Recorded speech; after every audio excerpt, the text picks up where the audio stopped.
Ever wondered why politicians often seem to exhibit narcissistic or psychopathic traits? It's a question that's crossed many minds. To delve into this, let's first lay down some groundwork.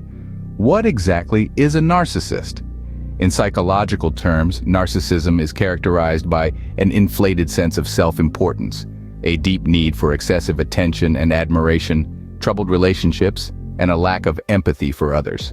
Narcissists often possess a grandiose sense of entitlement, expecting constant praise and adoration, and reacting poorly to criticism or perceived slights. Now, what about psychopaths?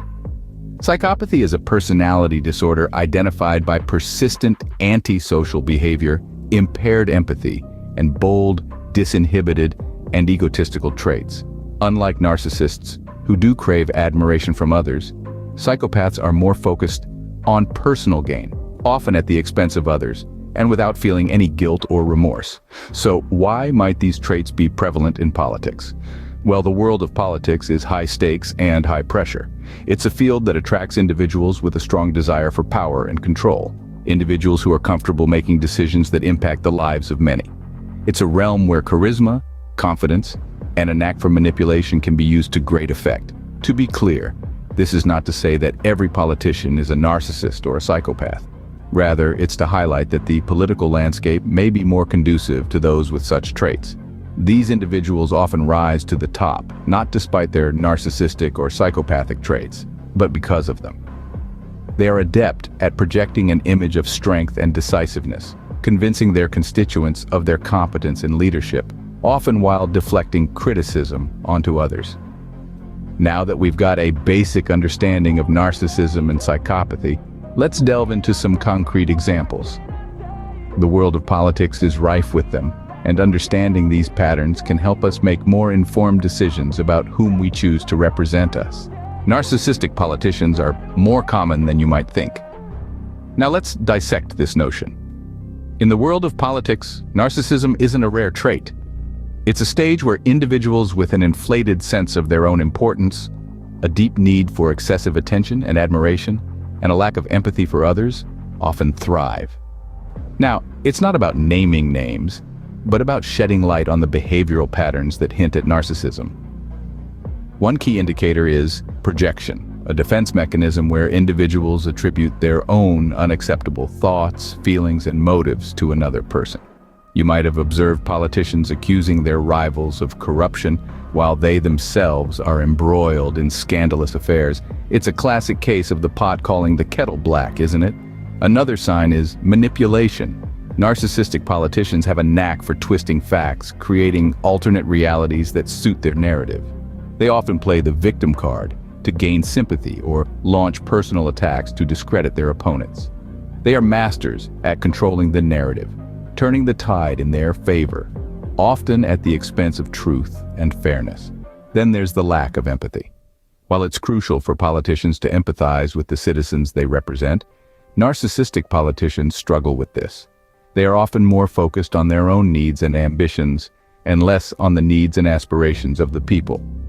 They may make grand promises during campaigns, only to forget them once they secure their position. It's important to remember that these traits aren't exclusive to one side of the political spectrum. Narcissism knows no party lines. It can be seen on the left, the right, and everywhere in between. It's not a matter of red or blue, but a human condition that transcends political boundaries. These examples show the prevalence of narcissism in politics, but what about psychopathy? Psychopathy, too, has made its mark on the political landscape. Now, we're not saying all politicians are psychopaths, but there are certainly instances where some have exhibited traits associated with this personality disorder. Psychopathy is characterized by enduring antisocial behavior, diminished empathy and remorse, and bold, disinhibited, and egotistical traits. Sounds familiar? Let's delve into some examples, without any political bias. Consider the politician who is charming and charismatic in front of the cameras, but behind closed doors shows a blatant disregard for the feelings and rights of others. This superficial charm is a hallmark of psychopathy, used to manipulate and control others for personal gain.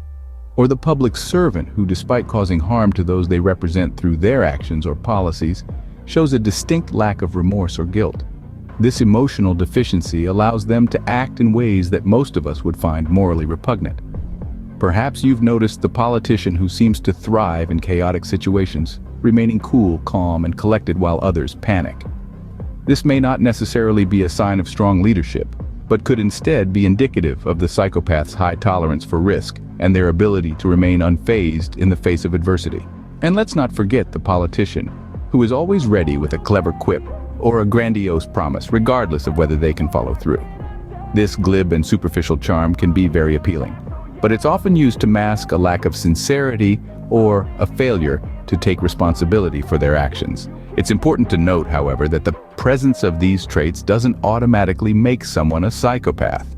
They're complex conditions, and we should be careful not to throw these terms around lightly. In the end, understanding these traits can help us make more informed decisions about who we choose to represent us and the kind of behaviors we're willing to accept from our leaders. After all, they're supposed to serve us, not the other way around. As we can see, psychopathy is just as present in politics as narcissism. The prevalence of narcissism and psychopathy in politics is concerning. It's important to understand that this isn't a minor issue. We've examined the traits of narcissism and psychopathy and their presence in the political landscape. These traits are more common among our leaders than in the general population. This is not just a curiosity, it's a cause for concern. The decisions made by narcissistic and psychopathic politicians can have far-reaching implications. They can shape our laws, influence our economies, and even determine the fate of our planet. What's more, these traits can pose a significant threat to our democratic systems. Narcissists and psychopaths, with their lack of empathy and manipulative tendencies, can exploit the trust of the public for personal gain. While we can't change the nature of individuals, we can be more aware of these traits when choosing our leaders. After all, the character of our politicians is a reflection of our society. We hope you found this exploration of narcissism and psychopathy in politics informative and enlightening. If you've appreciated the insights we've shared, please give this video a like. It's a small action that makes a big difference, helping us to reach a wider audience. And if you know other people who would be interested in this topic, don't hesitate to share this video with them. It's an important conversation that needs to be had, and you can help to spread the word. Lastly, if you want to stay updated with more content like this, hit the subscribe button. We regularly publish videos that delve into the complexities of our world, and we'd love for you to join our community. Your support is what keeps us going and allows us to continue bringing you thought-provoking content. Thank you for being a part of our journey to understand the world better.